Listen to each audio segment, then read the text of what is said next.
Tonight on Primetime Politics, chaos in the Commons. It had nothing to do with sex. I wasn't thinking about sex at all. It is a homophobic slur. A Conservative motion to bring the government down is overshadowed by debate on a comment made by a Conservative member. Our political strategists will look at a chaotic day in the House and an alleged homophobic comment. Also, we will invest $2.8 billion over the next 20 years to establish a new CAF Cyber Command. we'll speak with the Defense Minister about a new cyber command to meet military challenges in the digital space. And that France stands with Lebanon and Lebanese people.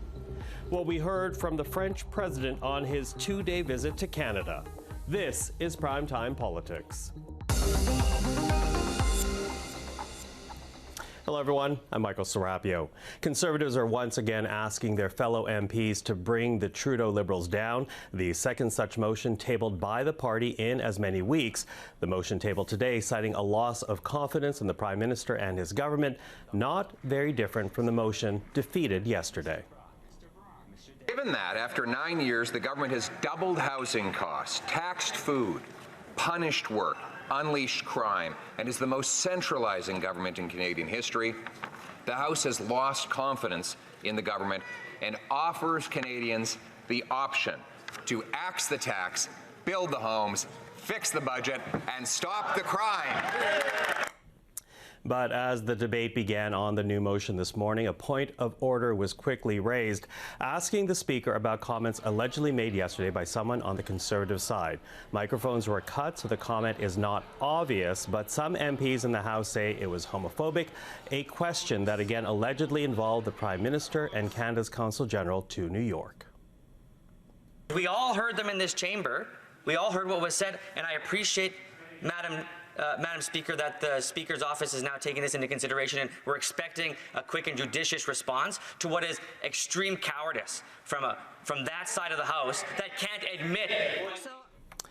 Now, Blake Desjardins was asked to withdraw the word cowardice. He did not, so the Speaker stopped recognizing him during the debate. But to talk about this, we're now joined by Susan Smith, Principal with Blue Sky Strategy Group, Cole Hogan, Principal with GT and Company, Nasha Brownridge as well, Senior Consultant with Strategy Corps. Hello to the three of you. Michael, hello. Hi. So listen, it was quite the day in the Commons today. So much so it was kind of hard to pick and choose how we're actually going to get into it. But I want to begin with this kind of greater point, because here we have the Liberals, the NDP, the Bloc as well from time to time, essentially trying to poke holes into the Conservatives by oftentimes describing them as a party that flirts with groups that are racist, groups that are anti-women, groups that are homophobic, transphobic. So how bad is it for Conservatives to have one of their members accused of making a homophobic comment at the same time that the party is trying to get a motion passed making the argument that they are better than the current government, Susan? I think it is bad because Mr. Poilievre is trying to expand his tent, and he's clearly got members who don't want the tent to be expanded. The other thing is message discipline is supposed to be the top order of the day for the Conservatives, and they haven't been able to execute that. I think it is a distraction off the Conservatives' message. I think Mr. Poilievre is going to be unhappy about that behind the scenes. What I would like to see, if he's really about saying that he's better and they're a better option and they're for more Canadians, is there should be discipline for the MPs in question. This hasn't happened yet. The person in question, Garnet Jennis, is still a shadow cabinet minister. And so Mr. Poilievre's kind of talking out of both sides of his mouth. It's not going to help him if he's trying to present a different face of a different kind of Conservative party and appeal to, say, urban voters that haven't paid attention in the past. Cool. Sure. I think the alleged comment obviously was ill-advised, and it's sort of distracting from a lot of other things that are going on right now, especially cost of living issues, quality of life issues. And in the House of Commons, we've seen the Conservatives pretty focused on straight and narrow message. This is a bit of a distraction from it, even though there seems to be some inaccuracy with versions of the alleged comment. It's still not the kind of message you want to be putting forward on a day like today. Mm-hmm. Nasha? Going back to the question, Conservatives aren't flirting with those groups. They have members of their own caucus that are outwardly members of those groups. They've spoken against gay marriage. They've spoken against women's reproductive rights and against science. So I think what it comes down to is they're not just talking to those groups, they are sometimes actually advocating for them. When it comes to the comment today, bluntly speaking, it was homophobic. And I think many Canadians will see that, and I think we here see that, and the member both needs to apologize and not reiterate without apologizing in the House. Well, you know, to that, there was further debate as points of order went on, and there were many points of order before QP, after QP. I want to play here for you some of the exchange that happened around the comment made yesterday, raised today. Take a listen. Hansard notes, does he engage with them in the bathtub? The point of that comment is to illustrate that, of course, meetings don't take place in a bathtub.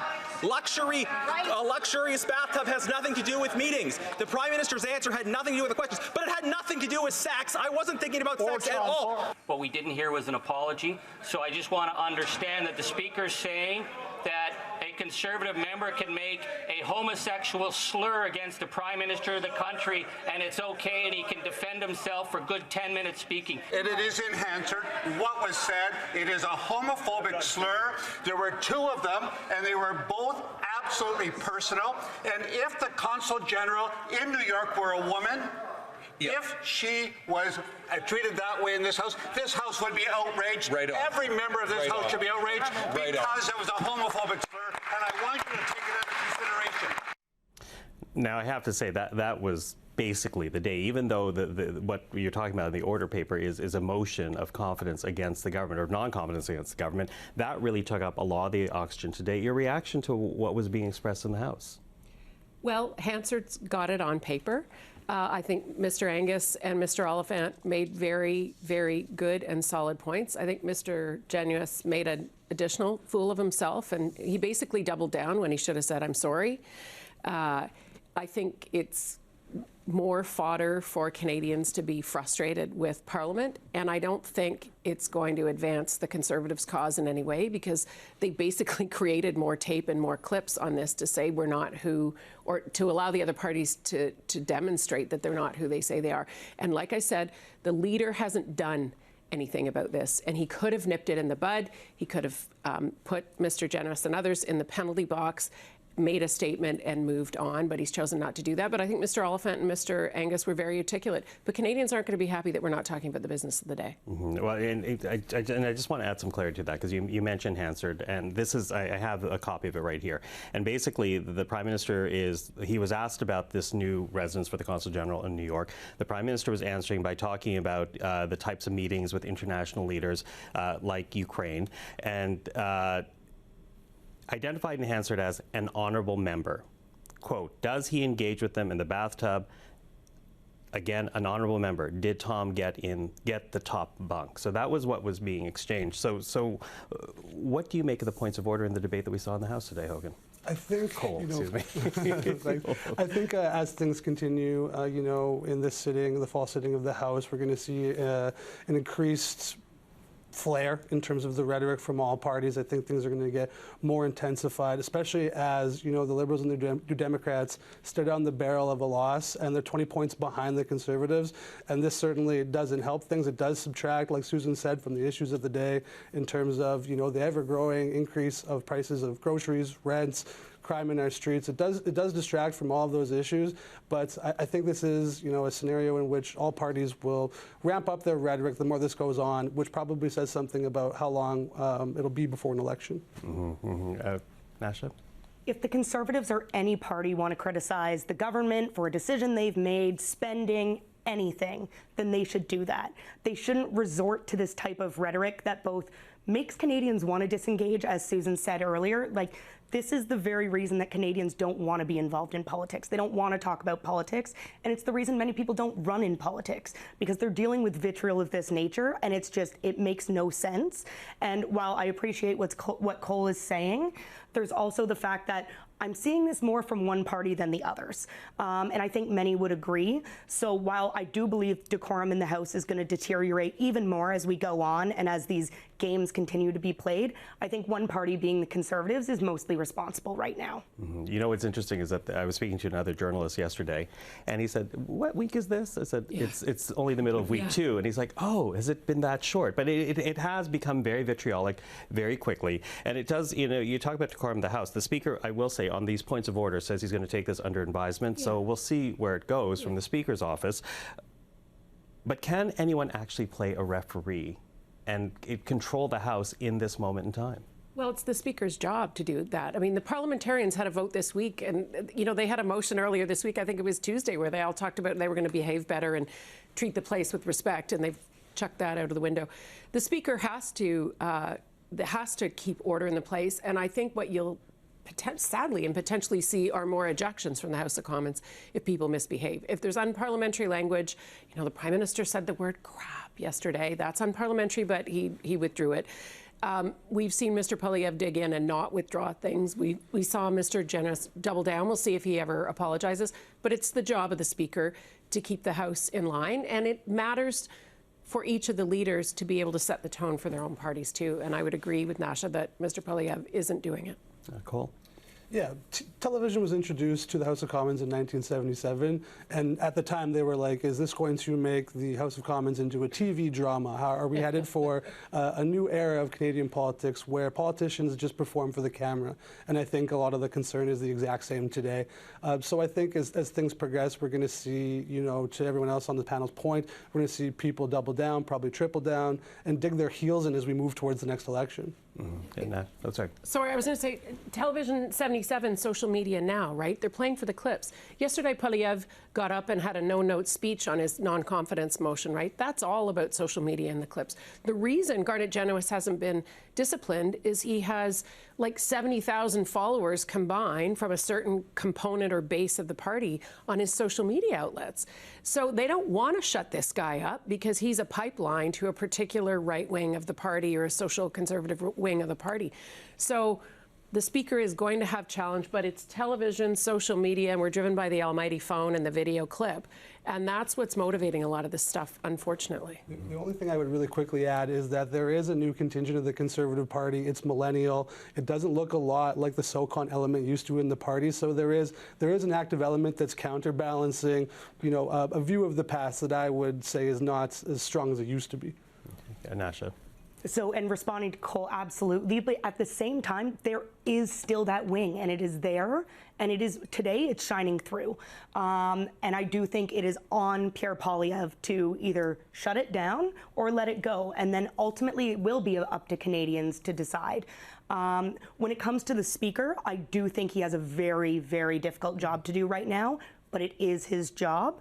And there are rules, and there is decorum, and there is an integrity of the House of Commons that I think Canadians deserve, and it will be up to him to uphold that, while the leaders also need to get their caucuses together, because that is not okay. Okay, and if anyone's wondering about this second confidence motion, it's voted next Tuesday, but as we said, the points of order today took the oxygen out of the room.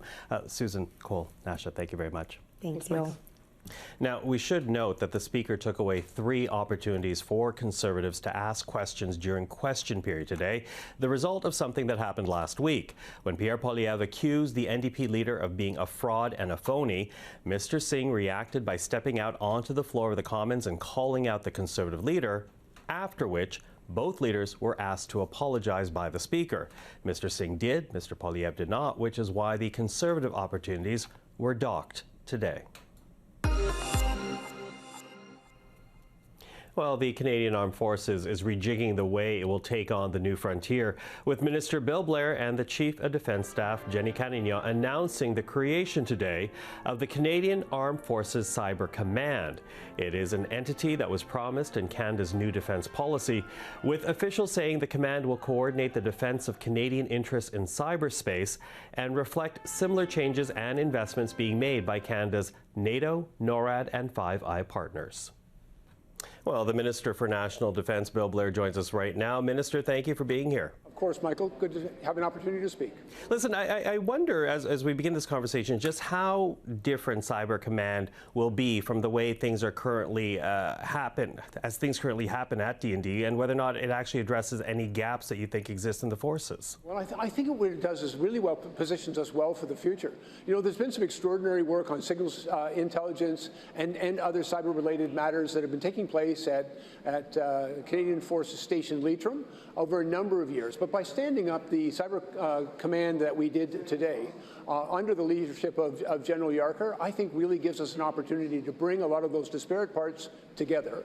I think it'll improve the collaboration that exists already between our CF cyber group and the communications security establishment. And at the same time, we also know that the threat and the risk that we face with respect to the cyber environment.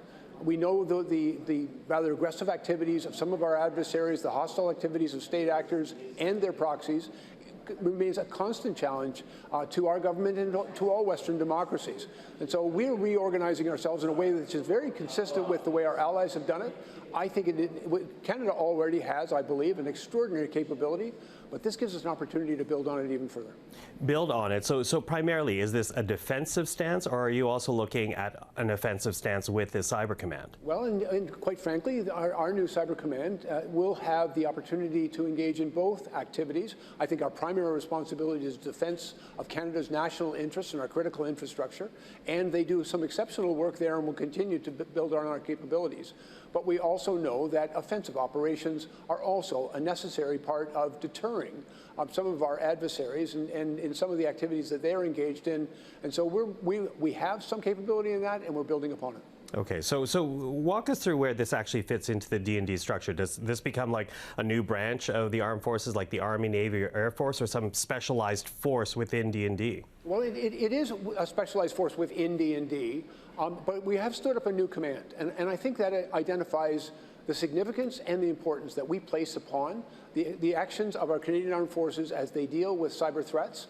The new Cyber Command is going to increase its capability, bring greater coordination, and they support the activities of our Air Force, our Navy, and our Army, as well as our new Space Force. And so, you know, we know that all of those units of the Canadian Armed Forces rely on digital systems and services and data in order to do the important work in command control systems, in weapons systems, in their situational awareness and their intelligence gathering. All of that will now be coordinated through a single command, our new CAF Cyber Command, and they'll provide support to all branches of our service. Okay, you know, you referenced the Canadian Security Establishment earlier, and for people who don't realize, that is essentially what specializes in government, in security and intelligence, in regards to cybersecurity and cyber operations as they affect Canada. How does that actually fit with CSE? Yeah, I think the alignment is absolutely appropriate and necessary. There's a strong coordination between all of the cyber activities of the Canadian Armed Forces in all branches of our service, and the very important work that CSE does on behalf of the Government of Canada. The standing up of the new command today under General Yarker's leadership, I think is going to give us a real opportunity to bring a greater collaboration and coordination between the really important work that CAF does in cyber defense, as well as what CSE does under Chief Xavier's important work. I think we've got great teams in both places. I will also tell you, because I have a lot of conversations with our allies in the Five Eyes and in the Indo-Pacific and through NATO, there is a general acknowledgement that of the excellent work and the capability of the Canadian Armed Forces and CSE, and so we're going to continue to build upon that. And I know that work is done collaboratively with our Five Eyes and NATO partners, and it's important work that they do. You know, in the current environment, you know, we see a lot of asymmetrical threats and frankly, some very hostile activities being undertaken by some of our adversaries. I'd note in particular Russia and China. And so it's very important, if we're going to defend our national interests and make sure that the Canadian Armed Forces can operate effectively, efficiently, and without interference, that the work that the CAF, Cyber Command, and CSC, the work that they're going to do together is going to protect Canadian interest, and we're going to be investing. Our government's investing very significantly through our new defense policy update, our North Strong in 3, in standing up that new Cyber Command and investing in it. And there's also very significant investments that we have to make because we have all become far more reliant on digital systems, digital communications, and making sure that we protect those systems against the activities and actions of our adversaries is critical to our success and the security of Canada going forward. I have quickly running time, but I do have two more questions here. You use the word cooperation with Canadian Forces and CSE, but does one supersede the other? Will one supersede the other? No, they work very much in collaboration. It's part of the team. And I think the CAF Cyber Command and CSE, they both have very disparate but important and related functions. They're going to work side by side, and I think that the sum of the parts will exceed the individual parts. There's a great synergy between both activities, and I think there's remarkable excellence in both locations. Will you have to recruit the expertise, though? Does this create another recruitment challenge for Canadian Forces? Well, interestingly enough, certainly at CSE, I'll speak to that. They've been really going out and looking for the talent and the expertise that we need in order to advance Canada's national interests for the communication security establishment. They've actually been, I think, having a remarkable success in recruiting the talent that we need in Canada to do this job. The work is exciting, and the work is cutting edge, and I think it is attracting an extraordinary workforce. And so there are always challenges to make sure that we get the people and skills that we need. But I think particularly in the digital realm and issues around cyber, Canadian innovators and creative people in academia are responding remarkably, and I'm very confident we'll be able to get the people that we need to do the job. Minister Bill Blair, thank you for the time. Of course, Michael. To Montreal now, and the meeting of the French President Emmanuel Macron and the Prime Minister, where the fighting and civilian deaths in Lebanon emerged as a top issue at their news conference. Both Canada and France are calling for a 21-day ceasefire, and the leaders reiterated that call today despite Israel's rejection of the proposal. Thank you for your question. I here want to reiterate the fact that France stands with Lebanon and Lebanese people. And there is no reason for them to be under so many strikes and have so many civilian casualties. Macron's statement comes as he wraps up a two-day visit to Canada, where issues beyond Lebanon were also discussed with the Prime Minister, among them Ukraine and security challenges in both the Arctic and the Indo-Pacific. Well, with more on the visit from President Macron, we are now joined by Ferry de Kerckhove, Canada's former High Commissioner to Pakistan. Mr. de Kerckhove has also served as Canadian Ambassador to Indonesia and Egypt, and in 2006 was Prime Minister Harper's representative to La Francophonie. Mr. de Kerckhove, thank you for joining us today. With pleasure. You know, as we begin our discussions here, I note the fact that the communique that we have from the two leaders today, it begins with Ukraine, the two countries, the two leaders reaffirming that they'll be there for Ukraine as long as it takes. Without a doubt, that is assuring for Ukraine. But I'm wondering if this was also an important assurance for France to get from Canada. Well, I think that there's an important element, not just France and Canada, but also the message to the US, the concern about Donald Trump taking over and all that. There's a lot of anxiety around the world, and I think that it's perfectly normal for the two leaders of France and Canada to actually put an emphasis on the Ukrainian side, on the defense relation, although there are some gaps there too. But I think that the insistence on Ukraine is absolutely fundamental, I think. And that's the first leg of the series of communique that heightens, in fact, defense cooperation to a point which we haven't seen in ages. Well, and to that, when you go through the communique, they not only mention the situation in Ukraine, they also mention cooperation, mutual support in the Indo-Pacific, as well as the Canadian Arctic. What does that say about the security challenges that both Canada and France are now facing in those regions?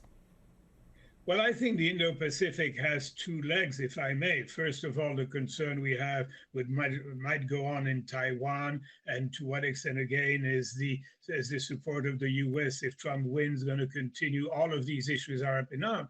But there's also the notion of what Canada does in the Pacific, in its own Pacific. As you know, we're not part of the group that the US has established with some of the countries like North Korea and India and others. And so the question is, yes, fine to have this kind of dialogue with France, but should we not also look at exactly what we're doing in terms of defense?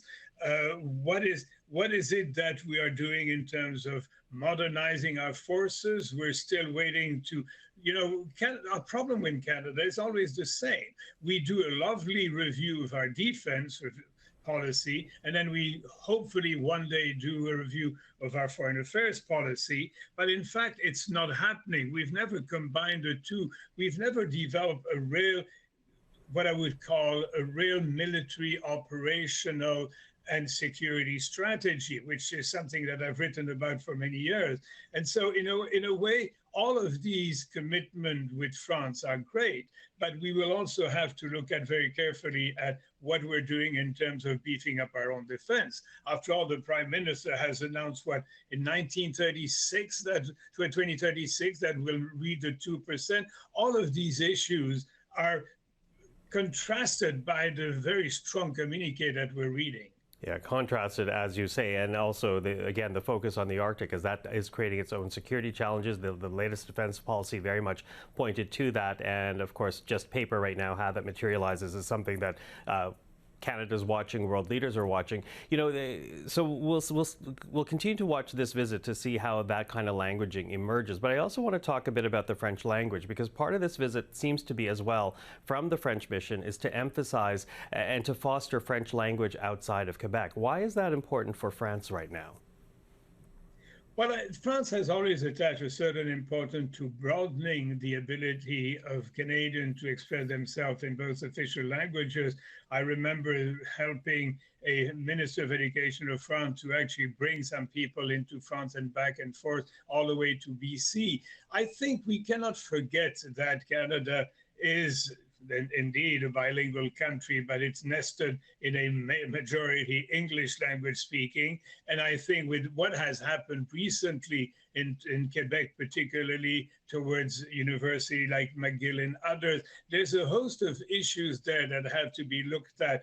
I think it's more important to look at indeed the relationship between Canada and France with respect to strengthening the capability of the French language in Canada, then there is to spend a lot of time on the francophonie, which the two leaders will be attending, I think, in Cotteret-Livret in France in a few days. I think the francophonie side of it, if I may say as a former Sherpa, is somewhat less important than the cooperation in terms of the French language in Canada. So the bilateral overshadowing, in fact, the more multinational effort there. Finally, Mr. de Kerckhove, it's hard to ignore the fact that President Macron and Prime Minister Trudeau have always seemed very comfortable with each other. How important is that personal relationship as they tackle all these issues, security as well as the French language?